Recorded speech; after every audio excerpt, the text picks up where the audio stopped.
We have seen that Plato, the father of Western philosophy, despised democracy as a form of government. It is not hard to understand why, knowing what we do about what had happened during the war to Athenian democracy and to the noble and wealthy class to which Plato belonged. Athenian democracy had sunk into moral corruption, into muddle-headed confusion and disorganization. And as for the wealthy classes, they had supported the democracy, they had paid for the war effort, and now they saw themselves financially wiped out because of the democratic government's bungling of the war. After the death of Socrates, Plato was more than ever convinced that a democratic state, a state ruled by the many, is doomed to disaster, because, he believed, the many can never know what is good for the state, and for these reasons. The many lack the necessary level of intelligence and training. They are concerned only with their own immediate pleasures and gratifications, and they are ruled by unstable, volatile emotions which render them easy prey to clever demagogues or to mob passions. Plato believed that such a government, a democratic government run by the many, cannot produce good human beings, and in turn he believed that good people would find life impossible under a democratic government. Do Plato's attacks upon democratically governed cities make you uncomfortable? Is he touching a raw nerve? What about your own city and its democratic government? Or what about the democratic government of the United States? 2,400 years ago, did Plato tell it like it is?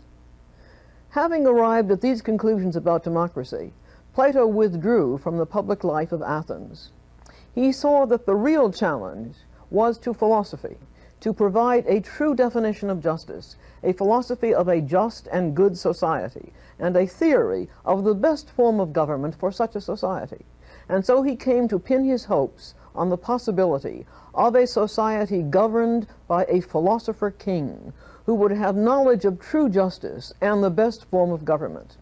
Plato developed the theory that not until philosophers became kings, or kings became philosophers, with the same person uniting within himself knowledge and power, would a society based upon justice be possible.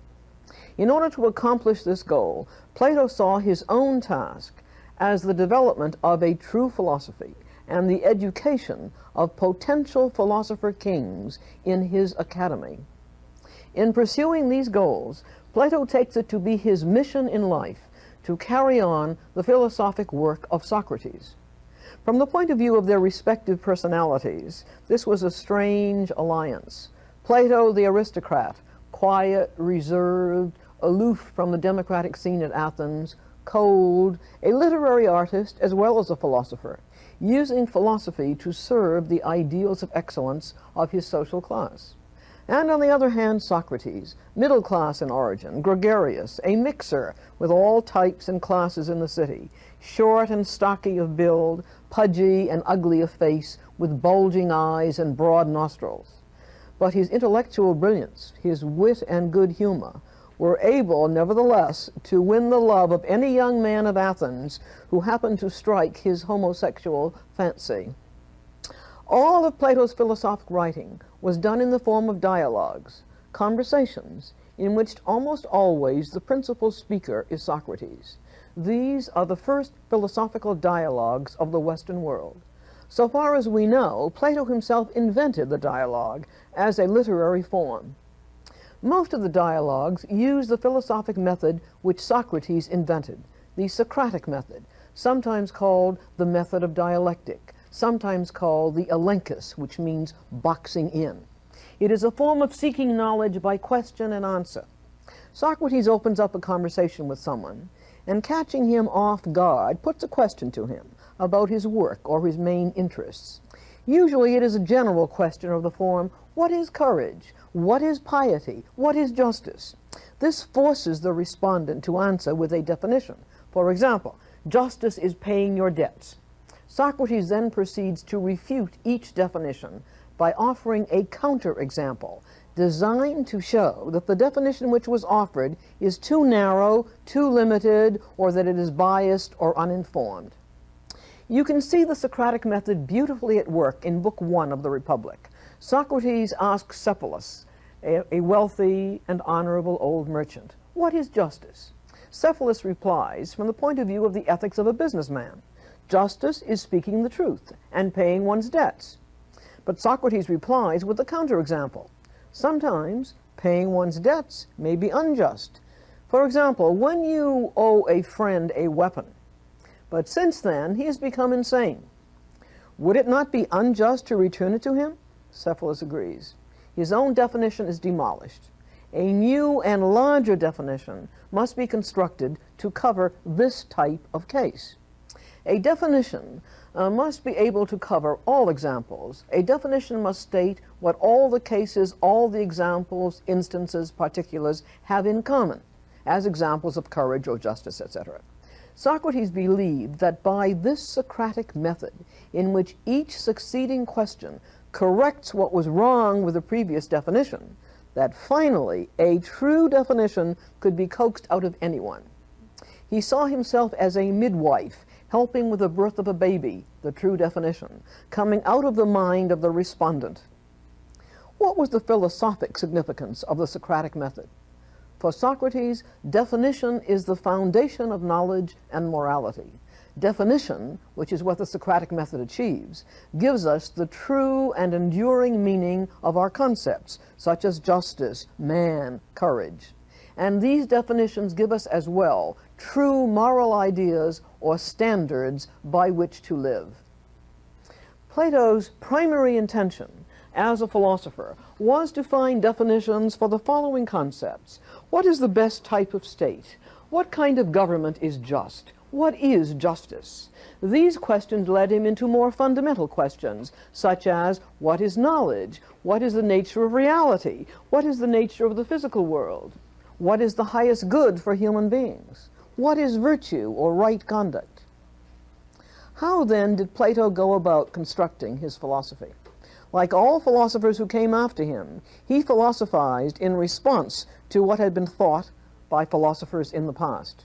Plato built not only upon the philosophy of Socrates, but also upon the philosophies of earlier philosophers, the so-called pre-Socratic philosophers. The earliest philosophers of the Greek world of the 6th century had wrestled with the problem of explaining physical nature by asking, what is the one basic physical material out of which the world is made? They all agreed that the many different kinds of things we see in the world are all changes, transformations of only one kind of thing. But they disagreed as to what the one fundamental material out of which the many are formed is. Is it water, or air, or fire? In this way, a second major philosophic problem took shape, the problem of change, of the transformations of the one into the many. Does the one change into the many? Then how is it one? Are the many all merely variations, transformations, changes of the permanent, unchanging one? Then how are they many?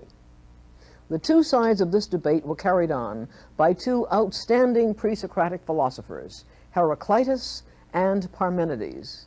Heraclitus was a solitary, pessimistic member of the nobility of the city of Ephesus. Heraclitus argued that the fundamental character of reality is change itself. Everything in reality, said Heraclitus, is in process, in flux, is changing.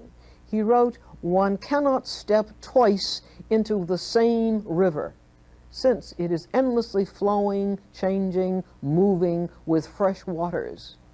By claiming that everything is change or flux, Heraclitus denied that anything can stay the same, that anything can be identical with what it has been or what it will be, and thus he denied any permanence, any immutability in the world. He denied the unchanging one and affirmed the changing many. But in the fiercest opposition to Heraclitus stood Parmenides of Elea in southern Italy, who wrote his philosophy in the form of poetry. Parmenides argued that not change, but permanence is the fundamental character of reality. Reality, he said, is unitary, single, permanent, unchanging. How can a thing change into something else? How can it be and not be? Whatever is must be what it is, identical with itself, unchanging. Parmenides therefore claimed that reality is a single, unchanging one, and he branded change as an illusion. He denied that anything can change. He denied any process or development in the world. He denied the many and affirmed the one. Change is mere appearance to the senses, Parmenides was saying, whereas truth is unchanging and is known by reason. One response to this philosophic conflict between Heraclitus and Parmenides was that of the Sophists. The Sophists were philosophers from many different societies outside Greece who traveled about from city to city and came to Athens in the 5th century BC, where they made a reputation as teachers of rhetoric, the art of making persuasive public speeches. The art of rhetoric was enormously useful in order to achieve success in politics in democratic Athens, in which debate in the public assembly was open to all citizens. The Sophists announced that since reason produced such conflicting claims as those of Heraclitus and Parmenides, one has to doubt the power of reason to lead to truth at all, and thus the Sophists became the first exponents of skepticism, the philosophic position of doubting the possibility of any true knowledge. And so the Sophists threw suspicion upon all preceding Greek philosophical attempts to discover the true nature of reality. But more importantly, the Sophists may be said to have turned Greek philosophy in a new direction, away from the older philosophizing about the physical universe and toward the study of human beings and their moral, social, and political life. The Sophists were intellectual sophisticates who had traveled about a great deal. They knew many different cultures and their differing customs, their differing morals, laws, and governments. Much to the dismay of many Athenian citizens who believed that traditional Athenian morals, laws, and democracy were absolute truths of which they were very proud, the Sophists denied that the moral ideals of Athens were absolute truths. The Sophists were moral relativists, and they argued that all moral beliefs are relative to the group which believes them. No moral belief has any absolute truth. Moreover, the Sophists claimed that the laws of cities are not natural and unchangeable, but are merely the product of custom or convention. Therefore, some of the more radical Sophists argued one is not obliged to obey the law. One should obey the law only if it is to your advantage to do so. In Book 1 of the Republic, Thrasymachus, the sophist, argues that might makes right, that laws serve only to protect the interests of the powerful, of the ruling party. And therefore, he concludes, only a fool obeys the law if it is not to his advantage to do so. There are many people in our contemporary world who are very close to the sophists in their beliefs. Like the sophists, many of us are skeptics, doubtful about any claims to knowledge, especially when authorities are in conflict and the authorities fight among themselves, for example, at the present time, on how to teach children to read or on how to stop economic inflation. Like the sophists, there are some who claim that the laws protect only the rich and powerful, that they are not based upon justice and therefore need not be obeyed. And many people today are moral relativists who deny that morality is valid other than for the group which believes in it. Do you agree with the sophists? Socrates and Plato found the skepticism and the moral relativism of the sophists so hateful that there is considerable doubt that the sophists' views were given a fair presentation in Plato's writing.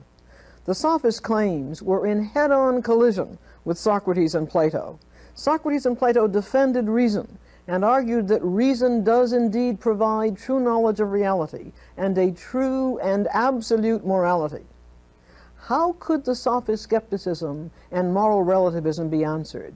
How could the dispute between Heraclitus and Parmenides about permanence and change be solved?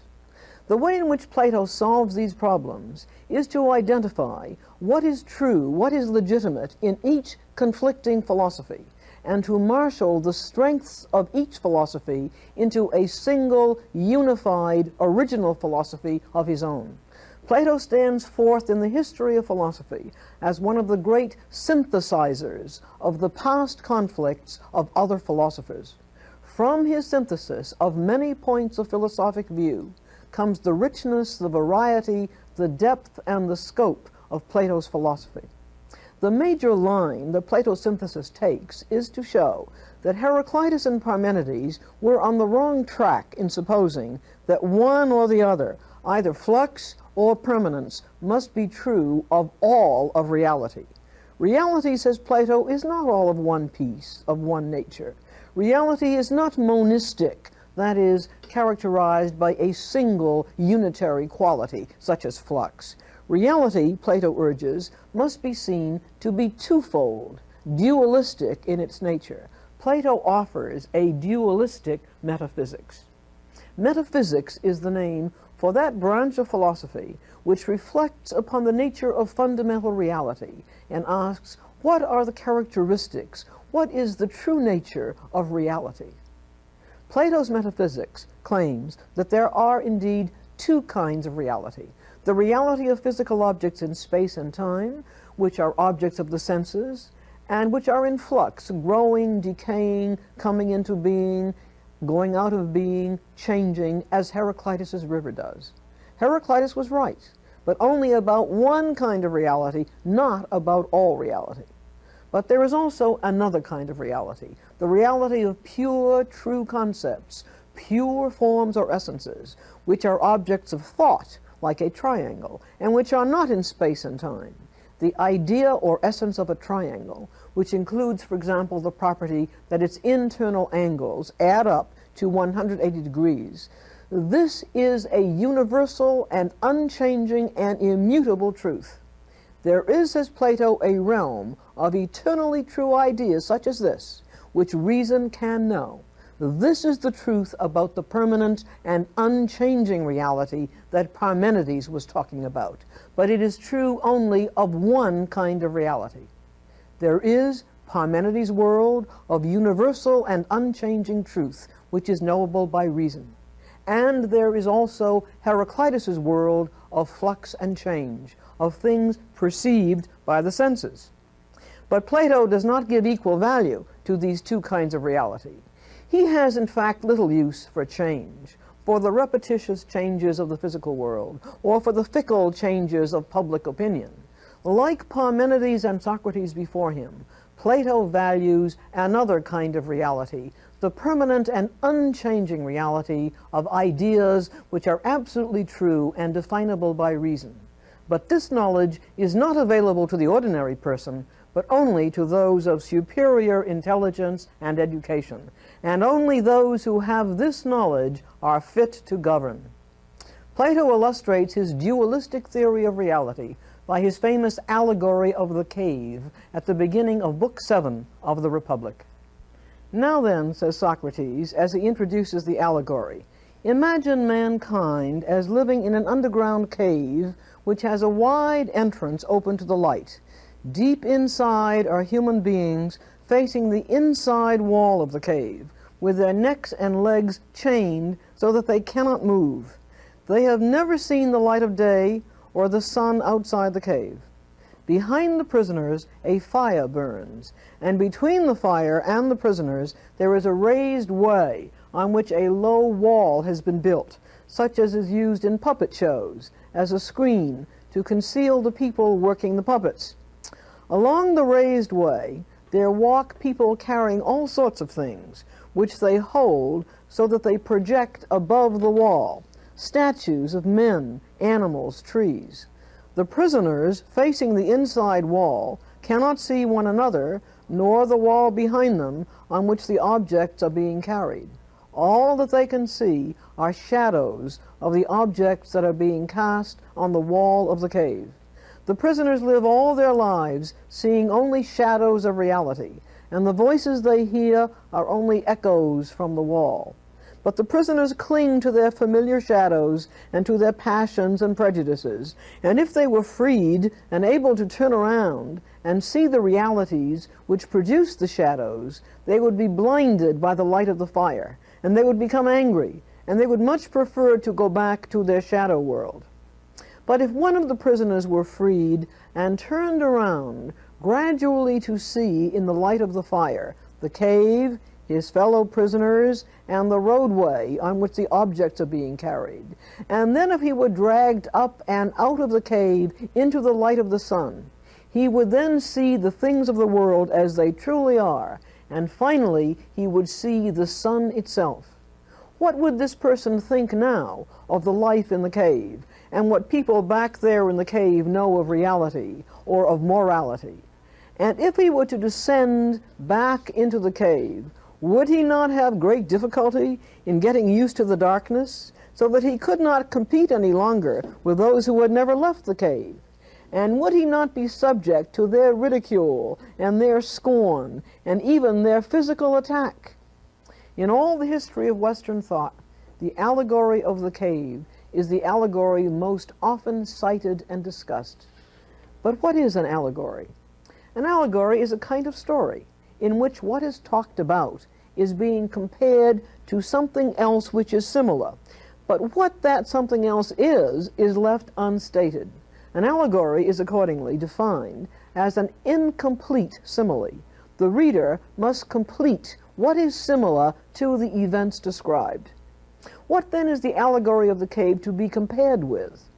The people living out their lives in semi-darkness, chained by their necks and legs, unable to turn around, never knowing that what they see before them on the wall of the cave are only shadows. They are in bondage, but unaware of it. They remain ignorant of themselves and of reality. The question tantalizes and torments us. What is the relevance of the allegory of the cave to our present world? With what in our lives may it be compared? Some interpretations of the allegory are specifically relevant to our own society and to the present time. First, the allegory of the cave may be interpreted as a devastating criticism of our everyday lives, as being in bondage to superficialities, to shadow rather than to substance. Truth is taken to be, now, whatever is known by the senses. A good life is usually taken to be one which satisfies our desires. We are unaware that we are living with illusion, with false and superficial knowledge, and with false and conflicting ideals. Our lives are dominated by the shadow play on the walls of our cave, made by newspaper headlines, by radio broadcasts, by the endlessly moving shadows on the television screen, by the babel of echoing voices of opinion makers. The allegory of the cave may be taken also as, secondly, an equally devastating criticism of much of the science of our time, with its emphasis upon that which is known by the senses. Science, too, is chained so that it can see only shadows. The basis of science is in sensory observation. Its conclusions are only in the form of correlations of observations. Science does not venture into true causes or into long-range consequences. The empirical scientist is not so different from the winner on TV quiz shows who knows the dates of all the Humphrey Bogart films, nor is he so different from the prisoners in the cave who excel in identifying the sequence of shadows on the wall. It is a criticism also of our scientific technology and industry, developing and producing to meet superficial needs without regard for our true needs, without regard for moral or environmental considerations. Thirdly, the allegory of the cave may be interpreted as a political allegory. The life in the cave is the life of politics. Both the leaders and the people are ignorant and corrupt, without true knowledge of themselves or of the world. They are motivated by greed, power, and self-gratification. They are chained in bondage to ignorance and passions, to mob hysteria for or against fleeting issues, believing in current ideologies, which happen to be the illusions, the shadows of the moment on the walls of the cave. And fourthly, the allegory of the cave may be seen to be an allegory of the philosopher king, the liberated one. Having made the ascent to know the truth and the good, he has a mission to return to the cave, to bring enlightenment, to bring the good news, the glad tidings, even though he may be killed for his services. Plato is thinking of Socrates. We think of Jesus.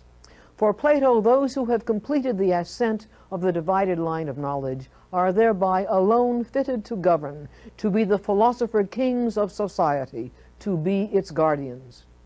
But here, suddenly, the allegory of the cave comes into conflict with contemporary views of ourselves, the world, and politics. On this point, we cannot say, of course, this is the way it is with us. The allegory applies to us, however painfully. Two questions are at issue here. First, is there, as Plato believes, a single, absolutely true, immutable, and eternal concept of justice, of virtue, of the ideal society, of the ideal human being? And are these concepts such that only a few persons of superior intelligence can be educated to know them? Plato's answer is, of course, yes. Second, the second problem, would this knowledge justify political absolutism, an authoritarian government ruled with absolute unchecked power by this elite of intelligence and virtue? This would be in total opposition to democracy, which is government by the many with checks and balances. Plato answered yes to both questions. This was Plato's solution to the intellectual and moral decay of his time, an authoritarian government by a small elite educated to true knowledge and virtue, which are fixed in their essences for all time. After Plato's time, the rest of the history of Western philosophy struggles with these two questions, and for the most part, as most people do today, answers no. We do not claim to have knowledge of the absolute meaning of truth or justice or morality, nor do we believe that if we had such knowledge, it would justify a political absolutism of unchecked absolute political power. Finally, for us, as for Plato, the allegory of the cave is an allegory of despair and hope. Like Plato, we live in a time of loss of meaning and commitment, a time of crumbling standards of truth and morality, of corruption in political life, and decline in personal integrity. This is our despair. But there is a hope that we share with Plato's allegory, the hope of ascending to truth and values which are at least the best that we can know as guides to the good life. For us, as for the prisoner freed from his chains, the first step is to recognize illusions for what they are, the current flickering shadows on the wall of our cave.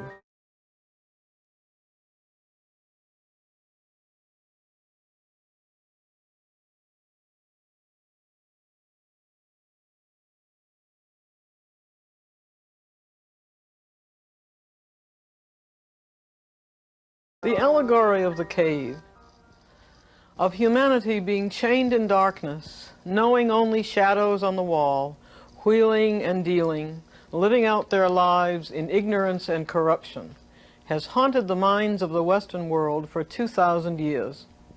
One interpretation of the allegory that Plato himself was anxious to have you make is that it is an allegory of education, and that the key to the allegory is that the ascent out of the cave of ignorance and degradation is by education to the truth. But what then is the true knowledge which is only to be found by the ascent from the cave to the light of the sun? Plato offers his theory of the nature of knowledge in the Republic from section 509 to the end of Book 6. Socrates is represented as conversing at this point with Glaucon, one of Plato's brothers, and to illustrate his theory of knowledge, he gives directions for a seemingly simple diagram. Take a line divided into two unequal parts, one to represent the visible order, the other the intelligible, and divide each part again in the same proportion. With these words, Plato introduces his famous figure of the divided line of knowledge, which is his effort to present his theory of knowledge diagrammatically, as the cave presented it allegorically. A vertical line is divided into 4 segments, each of which, from the lowest to the highest, represents a level of knowledge. Each level of knowledge, conjecture, belief, understanding, reason, has its own objects and its own method for knowing them. The basic division, however, is between knowledge, whose objects are in the intelligible world, and opinion, whose objects are in the visible world. And now to examine the divided line and its levels of knowledge in some detail. Conjecture, or imagining, represents the lowest rung on the ladder formed by the divided line of knowledge. Its objects yield the lowest degree of truth. It is the level of knowledge in which mental activity is at a minimum, as in the awareness of shadows, reflections in water, or in mirrors, or in smooth, shiny surfaces, or after images. Other examples of the level of conjecture are optical illusions, dream images, fantasies, soft borderline appearances at the point of waking or of falling asleep. But Plato's references to shadows and to images and illusions are rich with many implications. Plato is saying many things at once here. He is saying that the awareness of images is the lowest level of knowledge, since images are only shadows of the actual objects known by perception, which is a higher level of knowing than imagining, but is still only opinion, not knowledge. Plato seems to be alluding to artists whose paintings or sculptures are, as Plato sees them, only images, shadows, copies of actual human beings and other real objects. A still life painting of an apple is only an image of the actual apple.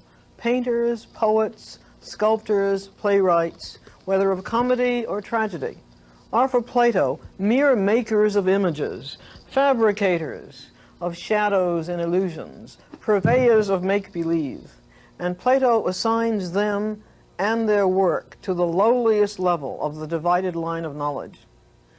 Why does Plato so degrade and devalue the artist?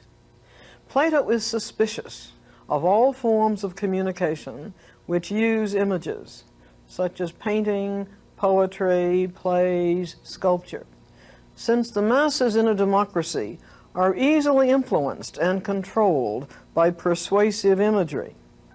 What do you suppose Plato would have thought of television commercials, or of the slick paper magazine ads for sports cars, diamonds, and round-the-world ocean cruises?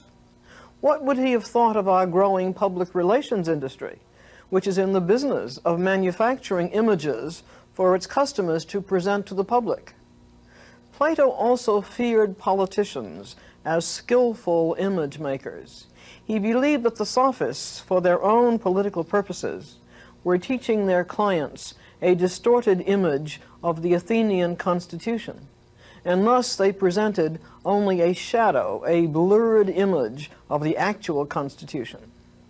At the present time, a good example of a mere shadow knowledge of our own constitution occurred in the responses to a recent questionnaire in which many people rejected as illegal a set of statements which turned out to be the Bill of Rights of the Constitution of the United States. The next level on the ascent of the divided line of knowledge is that of belief, which is the perception of actual objects. The level of belief is, first of all, the level on which there occurs the recognition of things, of three-dimensional objects, visible things like apples, people, stars, dogs, cities. This is the level of human knowledge at which the classification and organization of perceived objects begins.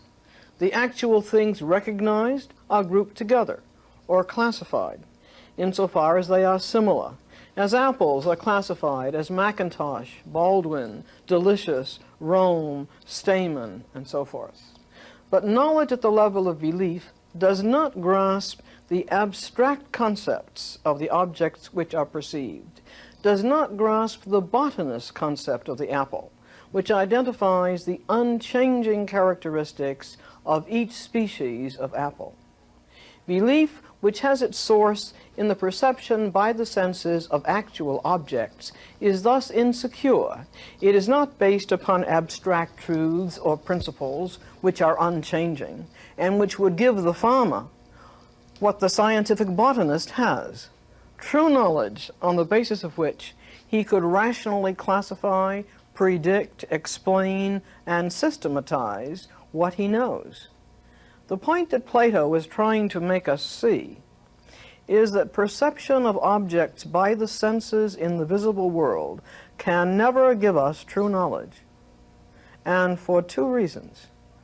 First, what can be known by the senses, he tells us, is only the world of flux, the world of Heraclitus, the world of particular things that are in the process of change. What we know at the level of belief is always subject to change, since we know only what we perceive in the visible world, which is the world of continual change. Since the features we perceive trees and horses and people and cities and chairs to have are continually changing, we can never be sure of our knowledge of them. We can only know how things seem to be on the basis of our perception of them, not how they actually are. In fact, says Plato, we do not have knowledge at this level, but only opinion. It is, however, true opinion, since it does recognize actual objects and does provide rough classifications and rough predictions. Plato is saying that this is the level on which the common sense mind, the mind of the man in the street, operates. It is therefore to be distinguished from the level of conjecture, which knows only images and shadows, and which can only be called false opinion. Plato is also trying to give us a second reason that sense perception can never give us true knowledge. This second reason is that knowledge derived from the senses can never give us general, universal, unchanging, and abstract truths of the intelligible world. Rather, the senses can give us only particular, changing, and concrete observations of this house, that dog, that tree of the visible world. Plato is thus maintaining that sense perception, which is how we know on the level of belief, cannot give us certainty in knowledge or unchanging universal truths about reality. But certainty and universal truth about reality are precisely what true knowledge must provide. What then is true knowledge? And how can true knowledge be reached? The pressure of these questions is now intensifying for Socrates' friends, Glaucon and Adeimantus, as Plato describes the mounting tension of the ladder of knowledge. And we too feel this tension as we climb the ladder and look back at the world of everyday beliefs based on unexamined common sense experience of how things seem. Even farther down below us now is the world of mere images, shadows, and fantasies, the world of powerful but deceptive illusions fabricated by artists, poets, dramatists, myth makers, and political demagogues, con men, like the notorious sophists as Plato saw them. With Plato, we reject these lower levels of thinking and what they think about. And we reject the kind of life that is lived by human beings on these low levels of knowledge. And so we ascend to the third level of the ladder of knowledge, the level of rational understanding or intellect. The change is from belief in the concrete, changing, particular objects of perception to the rational understanding of abstract, unchanging, universal concepts, which are the objects known by intellect. Whereas the traditional farmer, on the level of belief, makes a rough classification of particular apples by perceiving their actual different shapes, sizes, colors, and textures. The scientific botanist has knowledge of the precise characteristics of each species of apple. Also, he has knowledge of the principles of morphology concerning the reproductive parts of the apple blossom. And he has knowledge of the principles of genetics concerning the genes of the different species of apples. And he has knowledge also of techniques for the improvement of the apple species. The change from the knowledge of the traditional unscientific farmer to the scientific botanist, this is the change we have brought about by ascending from belief to rational understanding. And in making this ascent to the third level of the ladder of knowledge, we have come now to grasp the significance of the divided line. For on the third level, on which we have now arrived, we have crossed over the major division of the divided line of knowledge. We have entered the intelligible world. We have left the cave of everyday beliefs and artistic fantasies, and we have struggled upward into the light of the sun. We have left behind the concrete objects of the visible world, the everyday objects of the prisoners in the cave. But what kind of objects are we ascending to in the light of the sun? What objects do we know by intellect when we cross over the line into the intelligible world? Plato's answer is that the objects which we know by intellect or rational understanding on the third level of knowledge are the true concepts to which we have already made reference, in contrast to the objects of belief. We have already noted that whereas the objects of perception are concrete, the objects of intellect are abstract. Whereas the objects of perception are particular things, the objects of intellect are general or universal concepts. And whereas the objects of perception are changeable, in process, in Heraclitean flux, the objects of intellect are unchanging, in Parmenidean eternal immutability. Plato has a special name for such concepts. He calls them forms or ideas. But how do such concepts give us true knowledge? What is their relation to the concrete objects of perception? How many such concepts are there? How can we know them? How can we prove that they are eternally true? In asking these questions, we have come face to face with Plato's famous theory of ideas, his famous theory of forms, which is his most creative and influential philosophical contribution, and is the central theme of his entire philosophy. Since we have crossed over into the intelligible world, whose objects are the forms, let us pause now before ascending to the highest levels of the divided line and examine the Platonic theory of forms. For Plato, concepts such as the concept of a circle, a triangle, beauty, justice, as well as the concepts that make up our everyday vocabulary, such as house, yellow, man, have two crucial functions. The first of these functions is that they make it possible for us to know the actual world of things, as well as the objects of mathematics and the sciences and philosophy. Their second function is that they enable us to evaluate and to criticize all these objects. First, how do abstract concepts enable us to have knowledge of all objects, the objects both of the visible world and of the intelligible world?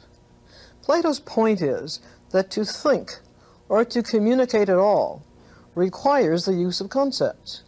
Concepts are the means by which the universe is made intelligible. The simplest statement, "There is a man," uses the concept man. "There is an apple," uses the concept apple. For anything that can be named, horse, triangle, man, justice, there is a concept, and to each concept there corresponds its eternal form. And now we can define an idea or form for Plato. Forms are the objective, universal, and immutable set of qualities which define concepts. More simply put, forms define our concepts. Forms or ideas are the eternal and immutable definitions of our concepts. For example, the form of the concept triangle is that it is a plane figure bounded by 3 intersecting lines with 3 internal angles whose sum is 180 degrees. This form is shared by the entire class of triangles, that is, by all the triangles that ever have been or will be drawn. Forms or ideas are the eternal and immutable, absolutely true definitions of our concepts, such as man, beauty, triangle. Forms specify the qualities which any particular man, any particular beautiful object, or any particular triangle must have in order to be considered a man, or beautiful, or a triangle. But also, the forms are real. They are independently existing entities. They have independent reality in the realm of the intelligible. As for particular things, such as men or triangles, they are real only to the extent that they measure up to the eternal truth of the form. Plato sometimes speaks of the forms as essences, meaning that they constitute the essence or essential substance of things. We can now understand that the forms or ideas are not mere ideas for Plato. They are not subjective. They are not merely mental entities confined to human minds. By idea, we ordinarily mean any particular thing we think of, something in my consciousness, something private to my mind. Just the contrary of this, the forms are no mere ideas or mental entities for Plato. Of all the components that make up reality, the forms have the greatest claim to reality, are the most real for Plato. They are the essential substance of any reality, of whatever is real enough to be thought about. The changing things of the visible world relate to the immutable forms of the intelligible world as imperfect copies of the forms. We can see now how it is that the forms make true knowledge possible. As we have already discovered, true knowledge must meet 2 requirements. It must be immutable, unchanging, and unchangeable. And it must be about what is real. Knowledge based upon sense perception, at the level of belief, was, we found out, neither unchanging because of its insecurity, nor about the real, since it was knowledge about the flux. By contrast, knowledge based upon the forms will be immutable and unchanging, since the forms are immutable.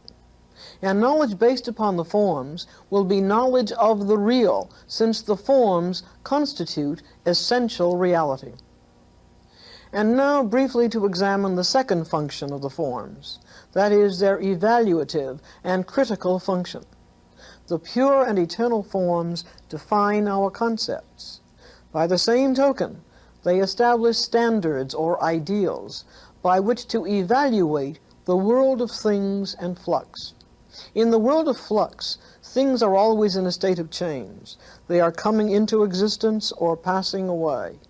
And the qualities of the forms, for example, the case of the apple, are very imperfectly copied in the concrete worm-holed apple. Similarly, no actual lines that we can draw will meet the standard of the form equality. No 2 lines in the visible world are ever perfectly equal. Nothing in the visible world is ever perfect in its kind. Only the pure, intelligible, immutable forms which establish the qualities defining each specific concept, whiteness, justice, circle, triangle, only the pure forms are perfect. As we shall see, Plato will make his most striking use of the evaluative or normative function of the forms with regard to the ethical and political forms of goodness and justice. Whereas to most of us, as to the sophists, justice is relative. On Plato's theory of forms, the form of justice is, like all other forms, immutable and eternal. Would a present-day socialist or communist accept this? And now to return to the ladder of knowledge. The third level of knowledge is, as we have already seen, the level of rational understanding or intellect. Plato was here describing the kind of knowledge which characterizes mathematics and the sciences. The objects of the mathematician's knowledge are forms, forms such as triangles, circles, and other mathematical objects. These forms are known by the mathematician's rational understanding or intellect, and they are objective, universal, and immutable. These forms are unchanging and eternal. The area of a circle is always pi r squared. But the mathematician's knowledge does have deficiencies. It is still tied to the visible world by its use of diagrams in the proofs of geometry, the well-known figures of squares, triangles, circles. A second limitation of knowledge at this level is that it does not examine or prove its own assumptions, and thus this knowledge remains hypothetical or conditioned rather than being based upon first principles which are proven to be true. Natural sciences, like mathematics, have as their objects the forms with which these sciences deal. For example, Plato thought, the forms of earth, air, fire, water. And although the natural sciences, like mathematics, provide knowledge of the forms, both mathematics and the sciences are limited in three respects. They rest upon unexamined first principles, they are tied to examples, particulars, instances from the visible world, and they are piecemeal, fragmentary. They fail to show the relations of the sciences to one another. We ascend now to the fourth and highest level of knowledge, pure reason. On this level, the mind uses the method of dialectic, which in this context means the science which studies the forms. Dialectic has been called the crowning science of all sciences. Here the true philosopher has come into his own realm. He moves toward knowledge of the forms by the activity of his reason, and through the use of dialectic as his method, the method of analyzing the essences or forms of all things in the universe, and seeing their relationship to one another. And in the dialogue called the Symposium, Plato shows that the philosopher moves toward the eternal and pure forms out of the power of his love, desire, eros, which leads him from the love of a beautiful body to the love of all beautiful things, and then to the love of the beauty of the mind as greater than the beauty of the body. And drawing toward and contemplating the vast sea of beauty, Plato says, at last the vision is revealed to him of a single science, which is the science of beauty everywhere. So in the Republic, the philosopher uses dialectic to take up the unfinished task of the third level of knowledge, and establishes on the fourth level true first principles for mathematics and for the sciences, without employing diagrams or particular things from the visible world. Secondly, dialectic unifies the isolated, fragmentary, unrelated sciences and mathematics into a single systematic unity. And thirdly, dialectic identifies the entire range and variety of forms, from forms of lowly things such as apples and dogs, relations such as equality and similarity, artifacts, man-made things such as beds and chairs, values such as beauty and goodness and justice.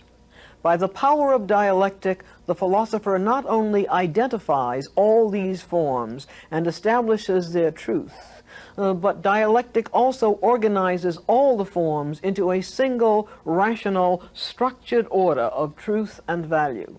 The forms constitute a hierarchical structure, a pyramid, from the many least universal to the few most universal, from the most concrete to the most abstract, from the forms of mud and dirt to the forms of identity and difference.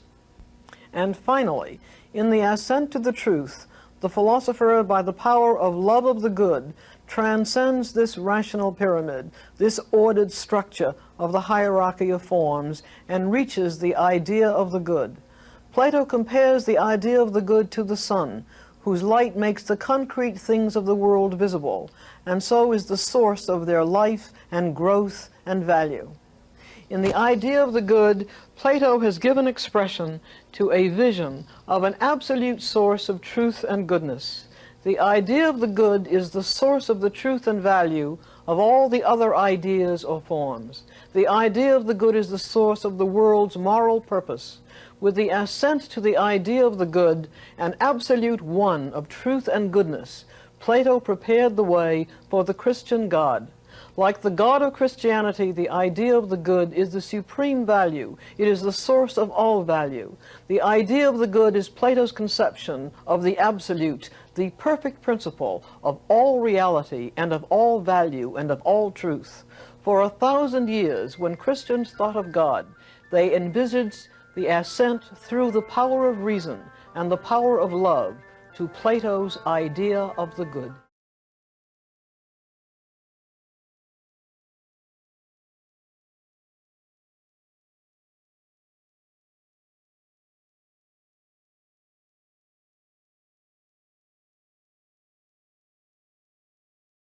In the second book of the Republic, Plato describes Glaucon as saying to Socrates, "The universal voice of mankind is always declaring that justice and virtue are honorable, but full of grief and hardship, and that the pleasures of vice and injustice are easy to attain and are only condemned by law and opinion.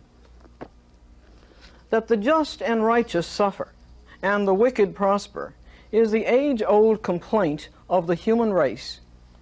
What will be Plato's answer to this challenge, made not only in his time, but through the ages?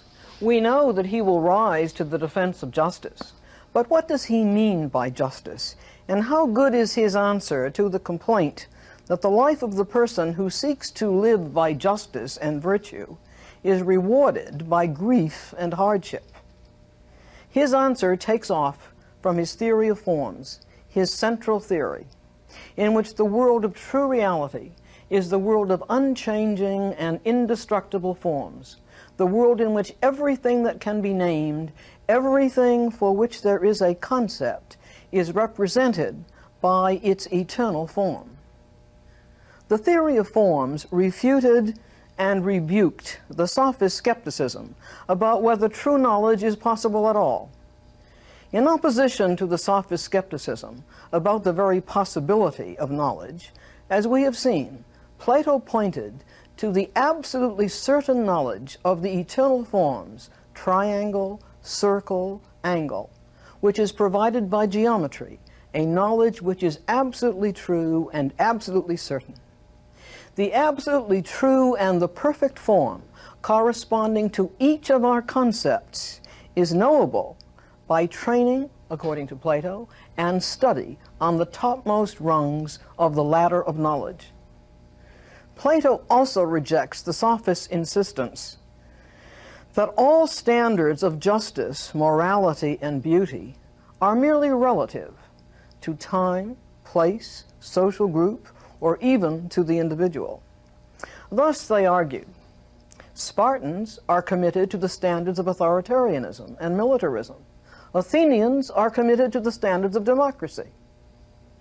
In opposition to this relativism on the part of the sophists, Plato argues that moral forms such as courage and justice and beauty are knowable as absolute and eternal truths exactly as the forms of geometry or astronomy, as circles and stars are known by sufficient education and training.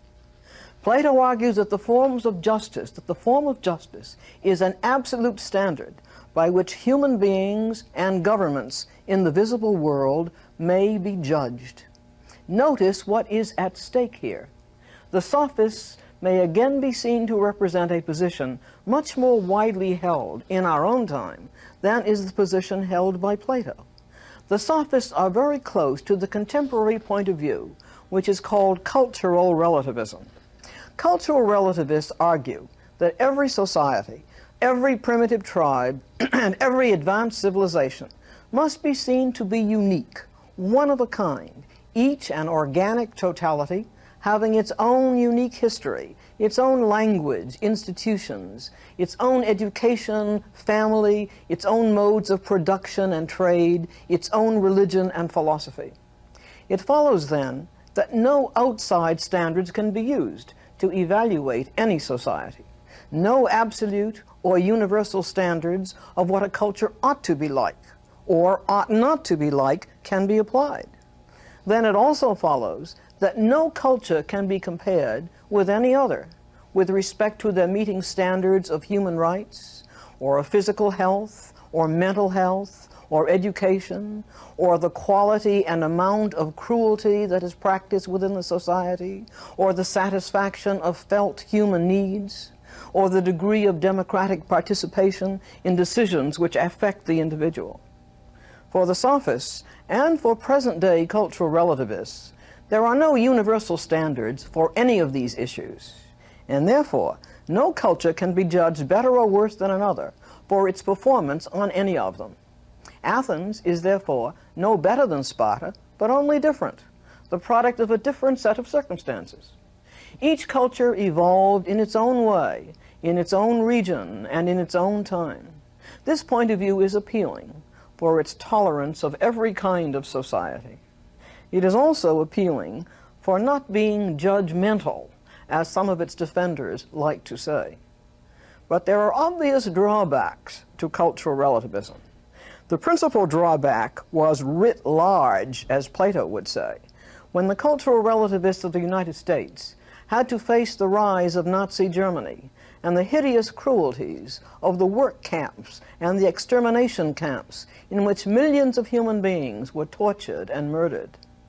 But according to the position taken by cultural relativism, no judgment could be passed on the Nazis. No external, universal, or absolute standard could be applied to this unique German culture, which had evolved in its own way with its own standards and values. But in opposition to cultural relativism, the voice of humanity cried out in judgment against the Nazis that this was a culture which had sunk to the depths of evil and had brought hell to earth.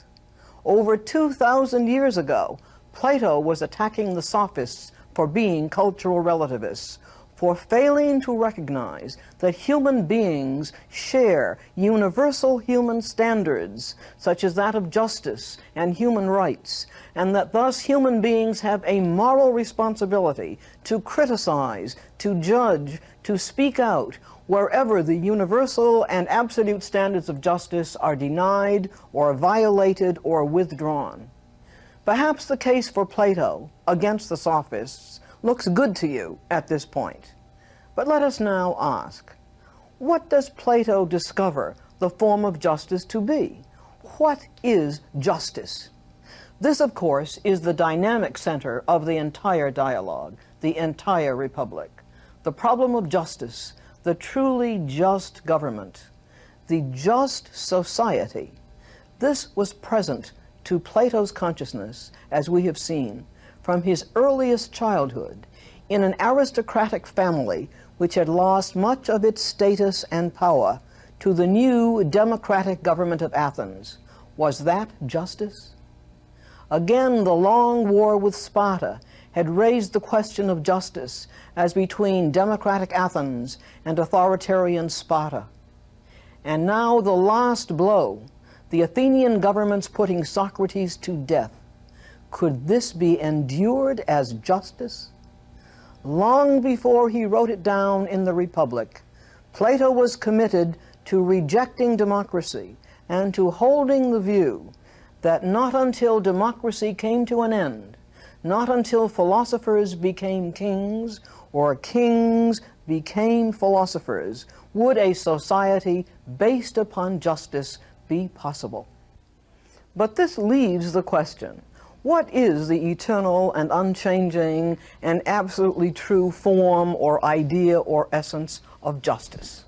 The philosopher king must be guided by justice, and as you note, In Book 1 of the Republic, Plato introduces the idea of justice. In the very first book, he sets out to show what is wrong with various commonly held beliefs about justice, and especially to refute the sophist view of justice. In Book 1, 4 views of justice are given. First presented is the view of Cephalus, the elderly, conventional, decent businessman, who, when asked by Socrates, "What is justice?" replies from the perspective of the businessman, reflecting upon justice in the daily transactions in the business world. Justice, says Cephalus, is speaking the truth and paying one's debts. Now, this may represent a simple version of the creed of the businessman, to speak the truth about your merchandise and pay your debts to your suppliers of inventory. Socrates happily demolishes this definition. Socrates does so by the familiar device of Socratic method, namely the counter-example, the example which the definition does not fit. Would it be just for you, he says, to pay your debt to a madman?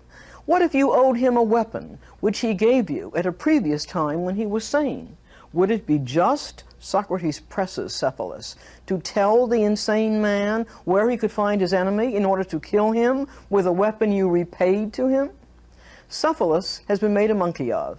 He is shown to be far down the ladder of knowledge from a knowledge of the form justice. He is on a level of belief, of common sense, of the everyday babble in the cave. The second definition of the term justice Socrates elicits from Cephalus' son, Polemarchus, who is one of the group of wealthy young men who gather about Socrates and hang out with him in Athens. Polemarchus offers the view that justice is giving every man his due, being a friend to your friends and an enemy to your enemies. Socrates demolishes Polemarchus' definition of justice by pointing out that surely a just man would not favor a friend unless the friend were doing something honorable, nor would a just man do harm to anyone. And so the path is cleared now for Thrasymachus. Thrasymachus is a sophist, and he defies all conventional views of justice, such as being honorable in business, or helping friends and hurting enemies. Thrasymachus flatly denies that the laws of the state or the morality of individual persons have anything to do with justice. What the strong wish becomes law, says Thrasymachus. As for the laws of any state, their justice is actually nothing but the interests of the ruler, the interests of the stronger. And as for the morality of the individual man, the individual person who abides by the laws of his society is merely conforming in blind and docile obedience to laws that do not protect him, but protect the powerful. Laws serve the strong, says Thrasymachus, and conforming to the laws is the morality of the weak, who do not recognize, foolishly, that the laws do not benefit them and are not in their interests, but serve and benefit only the ruler. Socrates next disposes of Thrasymachus' claim that might makes right. This is a form of ethical relativism, which holds that the morally right is relative to whomever is the more powerful in any situation. Socrates argues that Thrasymachus' position implies that the ruler is infallible in always achieving his own gratification, his own benefit. But if the ruler makes a mistake and rules in a way that benefits his subjects, is he then just? Socrates also argues that if the ruler is a real craftsman in ruling, he will seek to benefit his subjects, not himself. And again, Socrates comes back and attempts to compare the ruler to the physician, who seeks to benefit the human body primarily, although secondarily the physician does take a fee. And so the ruler seeks to benefit his subjects first and himself second. But Thrasymachus is not silenced. He is by no means satisfied that Socrates has succeeded in refuting his views. And at the end of the dialogue, that is, at the end of Book 1, Socrates is still trying to defend justice as what the wise ruler and the wise man practice. But what the form of justice actually is, how to define justice, still eludes Socrates. What would justice mean in Plato's philosophy, now that what we have seen its central doctrine is the theory of forms?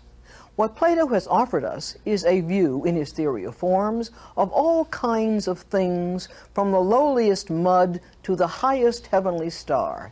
Each kind of existing thing has its own form or essence, which defines and sets the ideal for its nature.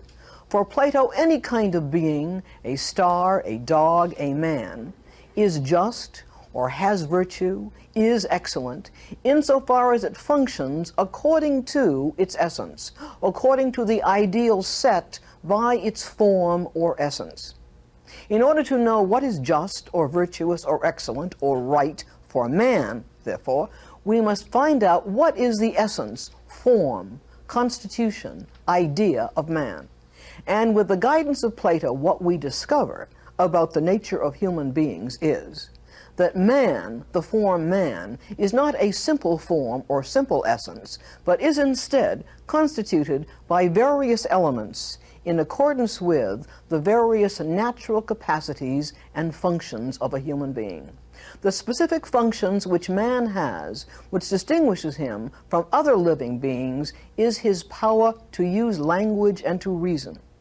His other two elements are his appetites, his desires, his bodily needs, and a spirited element expressed in emotions such as anger, ambition, loyalty, and aggression. Of these three elements, it is the capacity to use language and to reason which is of greatest importance in the essence or form of man, and which therefore ranks supreme. The three elements of the form man fall into a natural hierarchy, a graded structure in which the rational element is the highest in power and in the capacity for truth and in value. The bodily appetites are at the bottom level of the hierarchy, and the intermediate level is occupied by the spirited element. Here we have the outline of what is known as Plato's tripartite theory of the self, or the soul, or the human psyche. Justice or virtue or excellence for a man is, as for all other things, to function in accordance with its essence. Justice or virtue for a human being is thus to function in accordance with an essence which Plato has discovered to consist of three distinct elements, which form a hierarchical structure from the lowest, bodily desires, to the highest, which is reason. And in Book 4, paragraphs 443 to 444, Plato draws out his theory of the tripartite nature of the human soul. Implicit in Plato's account of the three elements which together constitute the human soul is the insight that Plato has into psychological conflict. Here he has gone far beyond Socrates' simple doctrine that virtue is knowledge, that if we truly know the good, we will act in accordance with it. What Plato sees instead is that although reason may know the good, the element of reason runs into conflict with the bodily appetites and with physical desires. In the familiar scenario of the Hollywood Western, the cowboy in the saloon is pulled in one direction by his desires for the pretty waitress and for the alcoholic beverages she is conning him into drinking. But his reason pulls him in the opposite direction by telling him that he is now getting into big trouble.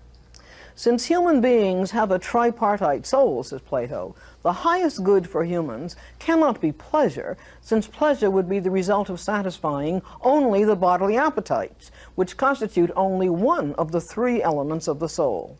The human being's highest good must be the sense of well-being or happiness which comes from functioning in accordance with its nature, from fulfilling the needs of all three elements which make up the form of what it is to be a person, with reason having primacy in governing spirit and bodily appetites. The complex nature of a human being can be fulfilled. And when each element of the self functions in this way, in accordance with its appropriate role in the structured self, the life of such a person may be said to be just, and he experiences this justice of the soul, this integration of his personality, as well-being or as happiness.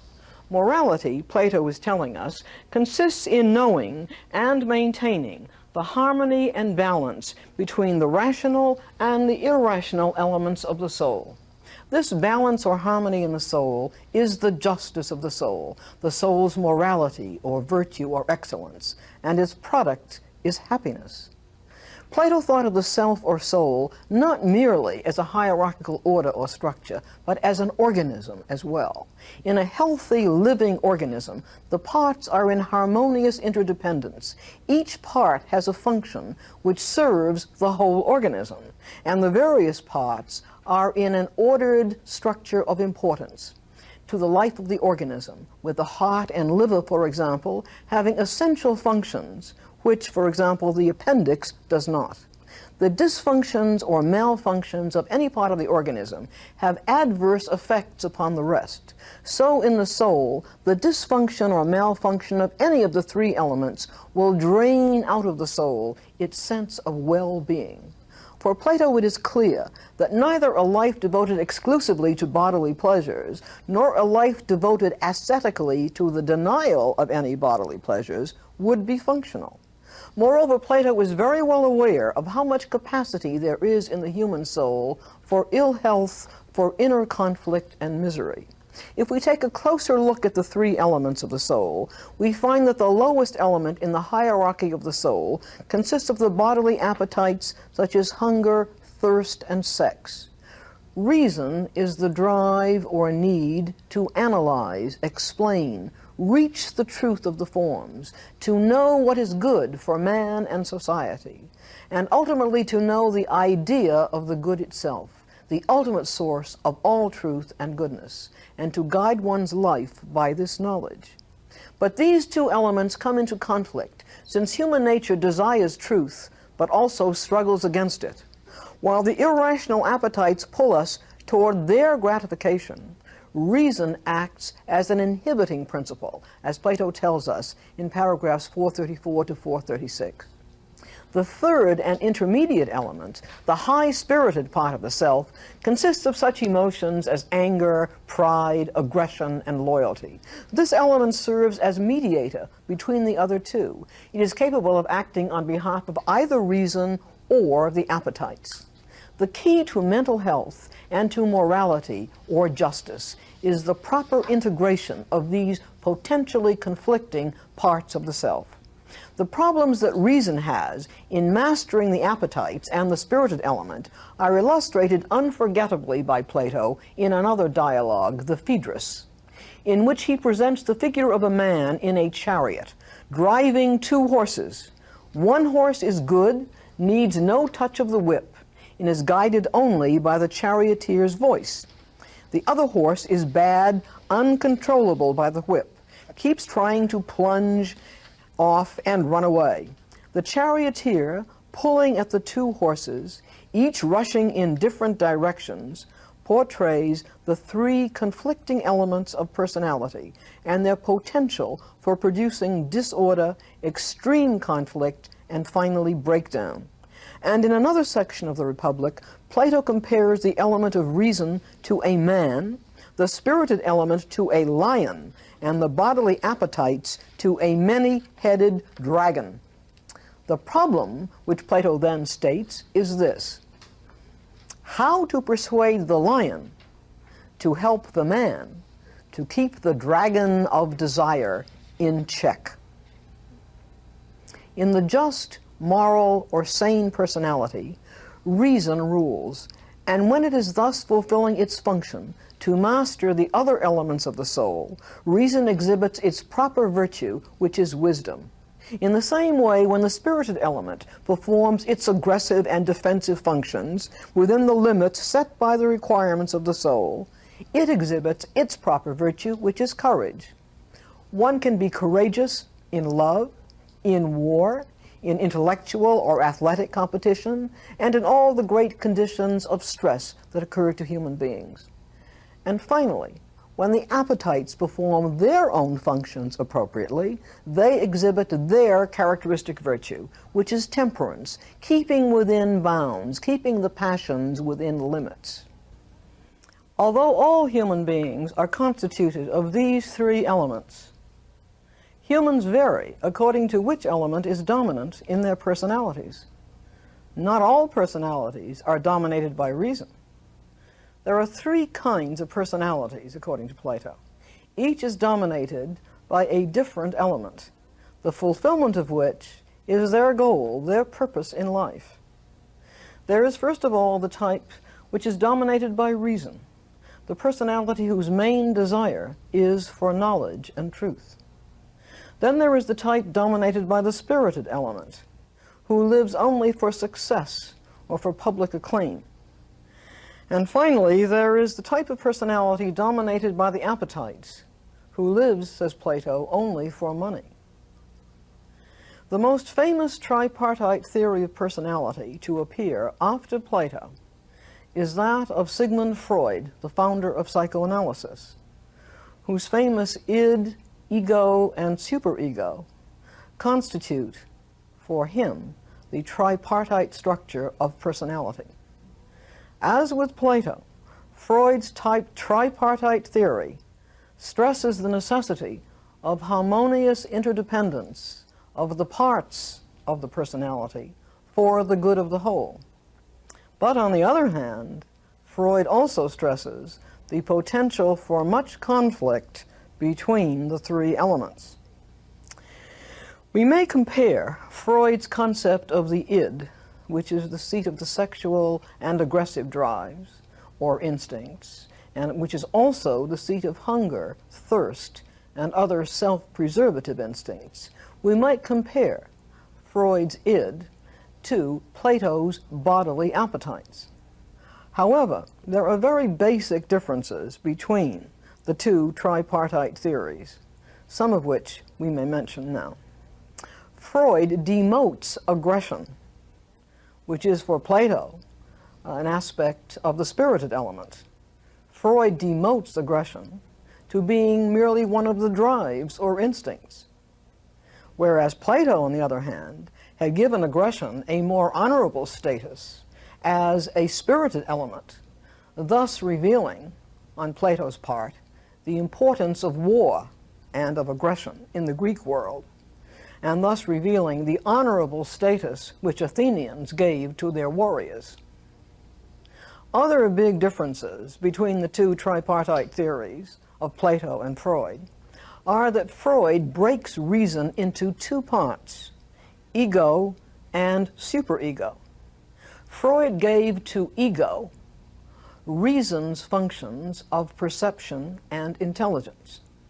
Freud gave to superego reason's functions of moral judgments and of knowledge of the good. Those elements of reason which Freud incorporated into the ego are no longer master, but only mediator between id and superego for Freud. And Freud has made notorious throughout the Western world the endless conflicts between the desires of the id, both sexual and aggressive, and, on the other hand, the punitive superego, which is constantly watching and condemning these instincts, even when they are only unconscious impulses. Surely Freud knew Plato's tripartite theory. Surely he knew it so well that on two occasions Freud used Plato's own figure of the unruly and uncontrollable horse. In relationship to the id, the seat of sexual and aggressive desires, said Freud, the ego, the seat of reason, is like a man on horseback who has to hold in check the superior strength of the horse. And now we turn to Plato's political philosophy, where, as he says, the form of justice is written in large letters. We turn from justice in the soul to justice in the state.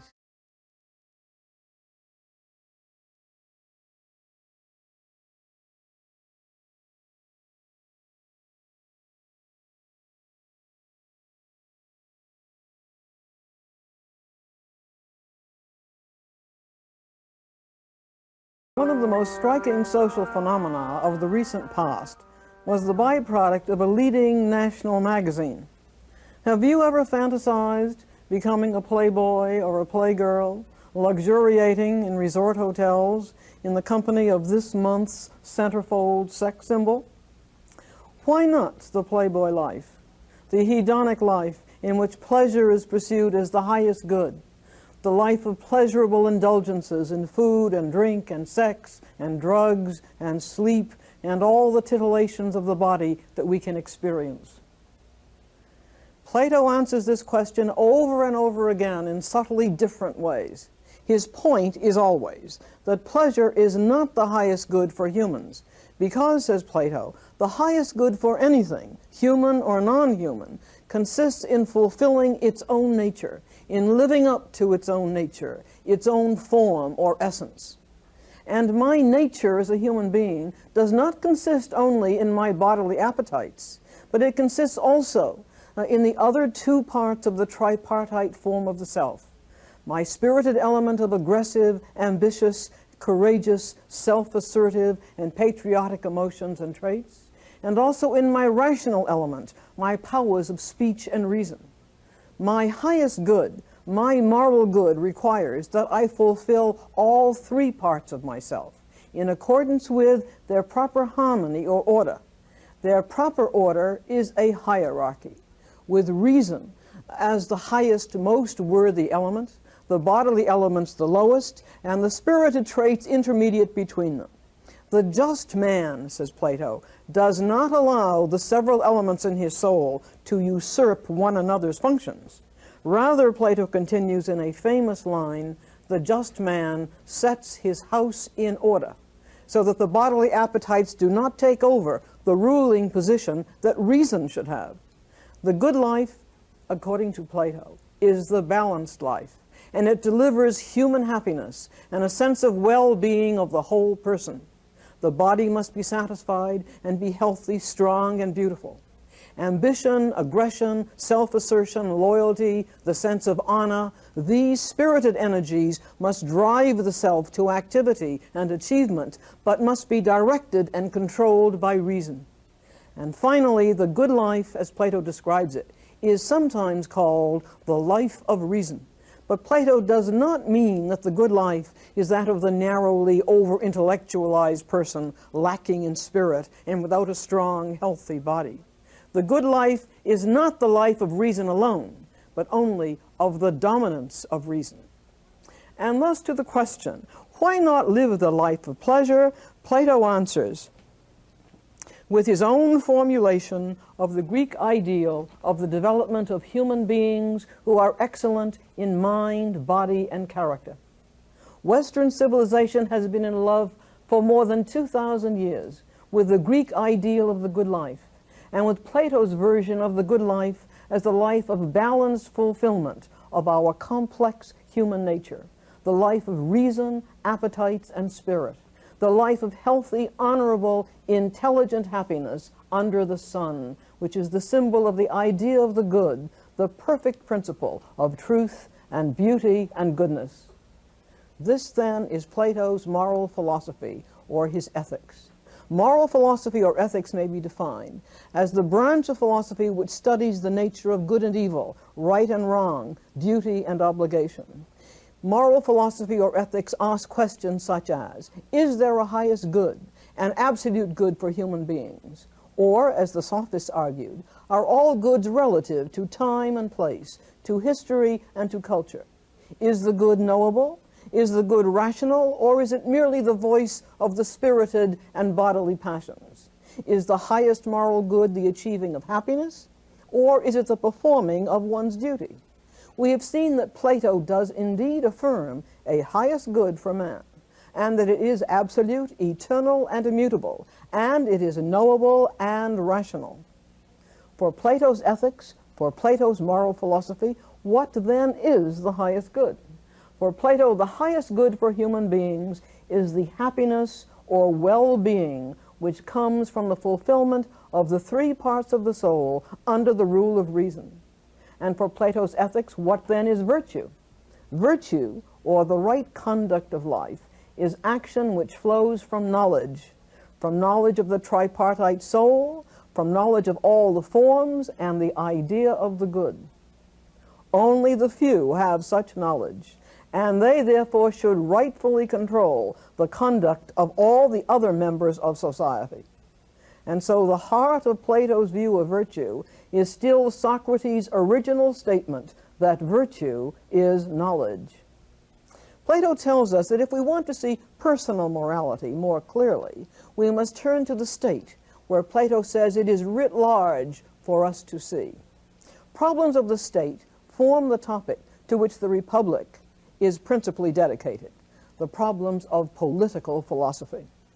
Political philosophy may be defined as the branch of philosophy which studies such problems as what is the good society, what is justice, in whom ought control to be vested, what is the relation of subordination, superordination between the state and the individual. Does the state exist to serve the individual, or does the individual exist to serve the state? Plato's political philosophy answers these questions by building upon his ethics, his moral philosophy. Now, his moral philosophy has already established the form of justice in the human soul. The human individual is just or virtuous insofar as he or she lives in accordance with the harmonious structure of the three parts of the soul. But what does justice in an individual person have to do with the state? What is justice in the state, which is the political organization of the city? A city, says Plato, is a man writ large against the sky. The elements that make up a city, he says, correspond to the elements of the individual human soul. And the justice or morality of the city is the same as it is for the individual. What then are the elements of the state that correspond to the elements of the tripartite soul? Like the individual human soul, with its three parts, every state of whatever type necessarily has three parts, he says, which are its three social classes: a producer class, a military or warrior class, and a governing or ruling class. And in the ideal city, the Republic, which Socrates and his young disciples are designing, each of these three classes will perform a vital function on behalf of the organic totality, which is the society. The producer class will provide themselves and the other two classes with the necessities of life: food, shelter, clothing, trade, and commerce. The producer class is made up of farmers, herdsmen, blacksmiths, fishermen, carpenters, shipbuilders, shoemakers, weavers, laborers, merchants, retailers, and bankers.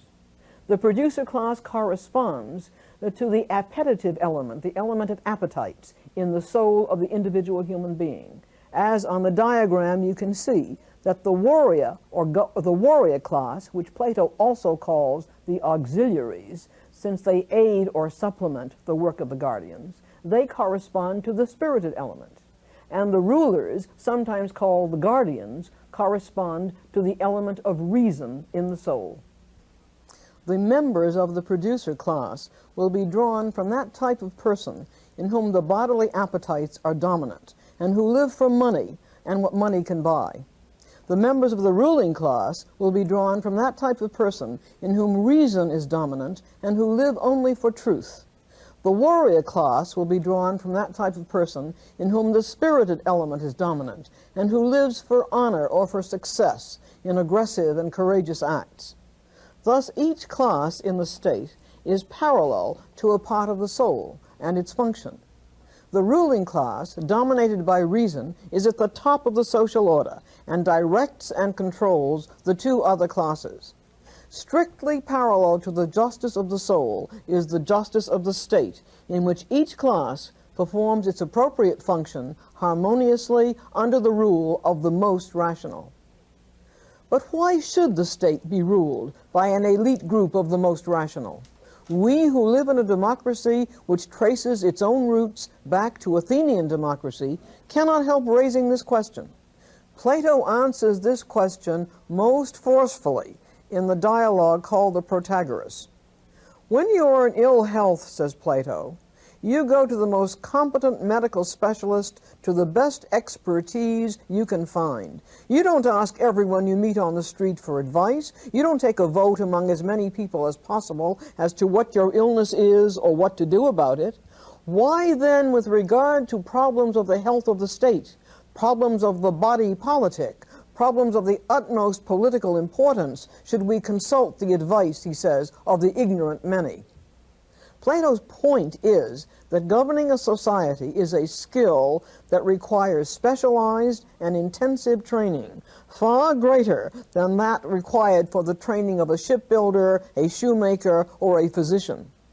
What then is the training that is necessary for those who would be capable of piloting effectively and wisely the ship of state?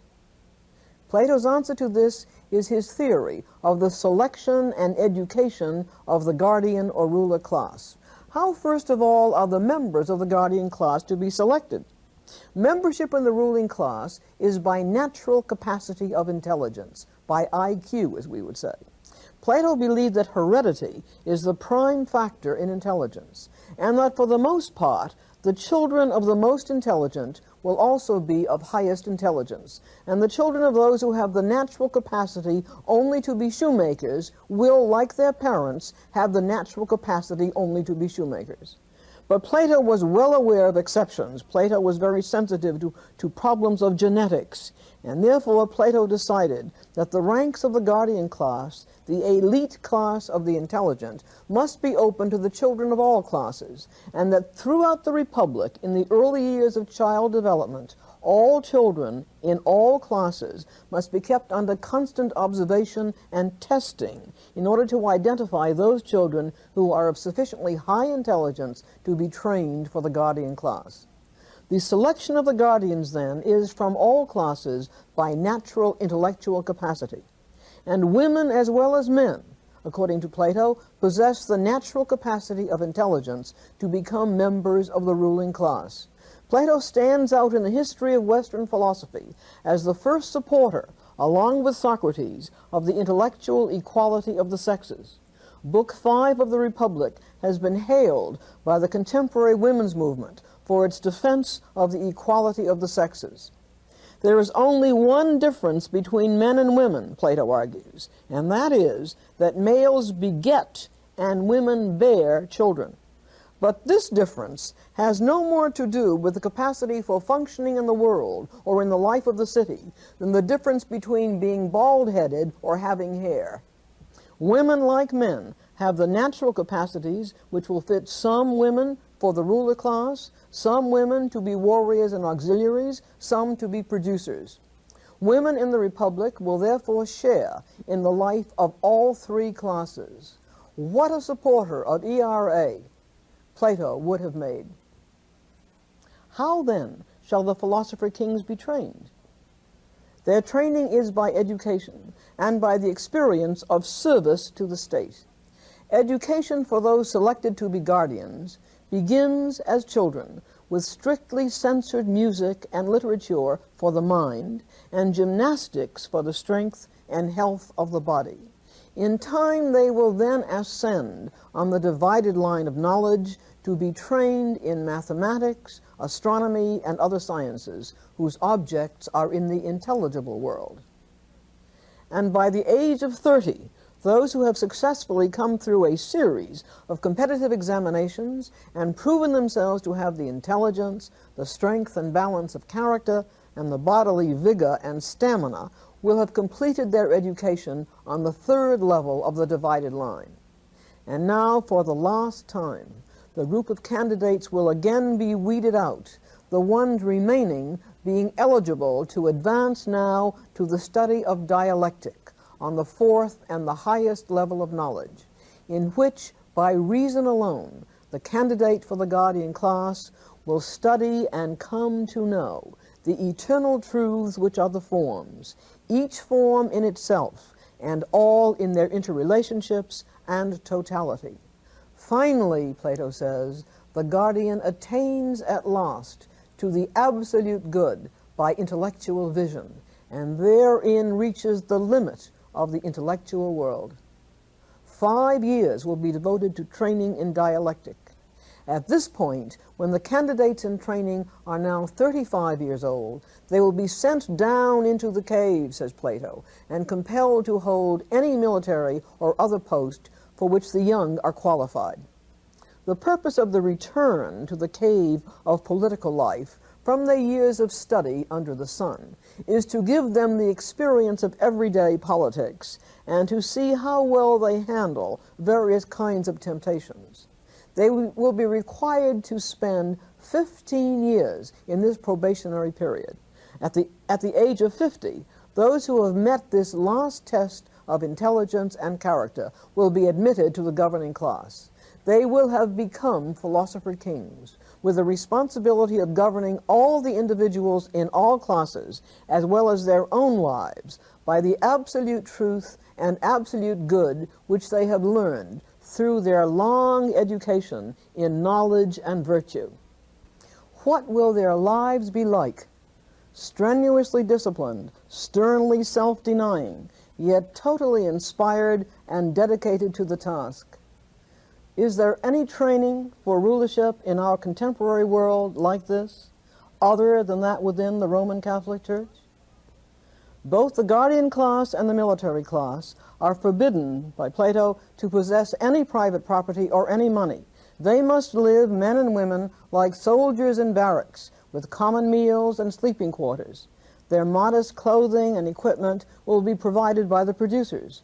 Their food must be restricted to moderate quantities. They are to have no family life in order to avoid any conflict between family loyalties and their loyalty to the state. The guardian's sexual gratification is also restricted while in the prime of life to officially designated and infrequent occasions on which the guardians are required to mate in order to breed children to maintain the numbers of the guardian class. These are the occasions for what Plato calls sacred marriages, which are in fact temporary sexual unions for the sake of producing children for the guardian class. These marriages are far too important to permit them to be made on the basis of personal preference. Plato's plans for the breeding of the rulers of the Republic are utopian beyond anything foreseeable in our present society. Only our science fiction compares in boldness with Plato. Plato was thinking of breeding humans as scientifically and with as much care as his brother Glaucon breeds dogs, or as we breed racehorses or prize cattle. Would you be in favor of using our growing scientific knowledge at the present time of genetics to produce humans of superior mental and physical capacity? The very mention of such a proposal is terrifying to many people today. Plato had no such fears. Plato knew that the form of the human being required a standard of excellence in mind and character and body, and these were the very qualities he required for the guardian class. And so he has Socrates ask Glaucon in section 459 of the Republic. I see, Glaucon, you keep sporting dogs at your house. Do you breed from all indiscriminately? Are you not careful to breed from the best as far as you can, and from those in their prime? No less care than that will be devoted to breeding the guardians of the Republic.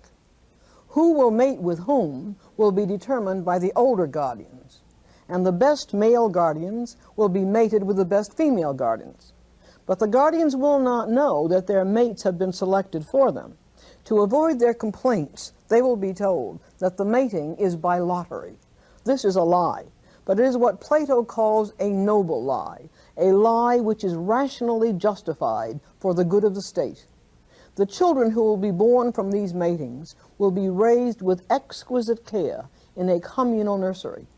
Mentally defective or physically deformed or defective infants born from these matings will be put away immediately to die in some unknown place.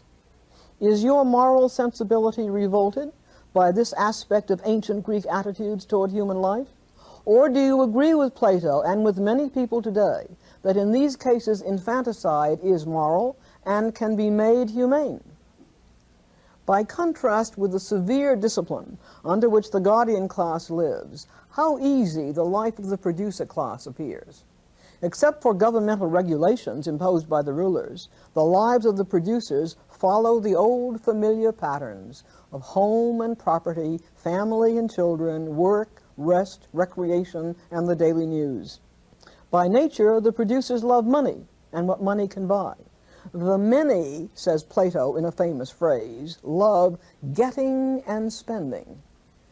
As anyone can plainly see who goes shopping on Saturdays, when after a week of working and getting, the producer class in the United States does its spending, packing the stores downtown and swarming over the suburban shopping centers. Plato planned governmental regulation of the accumulation of wealth in order to maintain economic moderation in the Republic. Plato was afraid that otherwise the cleverer producers will get richer and the rest poorer, and conflict would inevitably break out. But the Republic makes, in fact, the fewest demands for change upon the producer class. They alone, of all the three classes, can keep gold and silver, live in their nuclear family units, work for the most part at their traditional occupations, and they are free in their sexual activities. Each member of the producer class will be taught a trade or profession, farming, banking, carpentry, according to his or her own capabilities, and according to the needs of the society, both of which will be determined by the guardians. Since the producer class cannot grasp abstract concepts, education with respect to the forms would be wasted on them. But they must be given another type of education as well as learning their trade. They will be taught to learn to be virtuous producers. A state propaganda agency will indoctrinate the producers with respect and obedience for the guardians, with loyalty and patriotism to the Republic, and with strong work motivation. Music, stories of heroism, fables, and the graphic arts will all be used for purposes of indoctrination. And governmental censorship will also be required to monitor and censor legends, stories about the gods, poems, and plays. The guardians, after all, have the responsibility of protecting all the members of society from the insidious, demoralizing attractions of some of the artists, poets, dramatists, and musicians. Plato is morally opposed to the poet Homer, portraying the gods as quarreling, telling lies, and seeking revenge. Plato also plans to censor slack and unmanly music. What would Plato have done with rock and roll, Elvis Presley style? In Book 3 of the Republic, Plato says that a young man should not be allowed to see a play in which violence seems to be commonplace. Plato would surely see the frequency of television violence as having this same effect.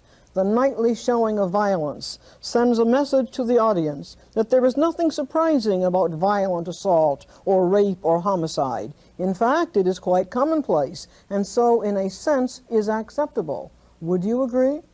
In the current debate over the influence of television violence on children, Plato would argue for censoring all violence, for adult viewing as well as for children, and for two reasons.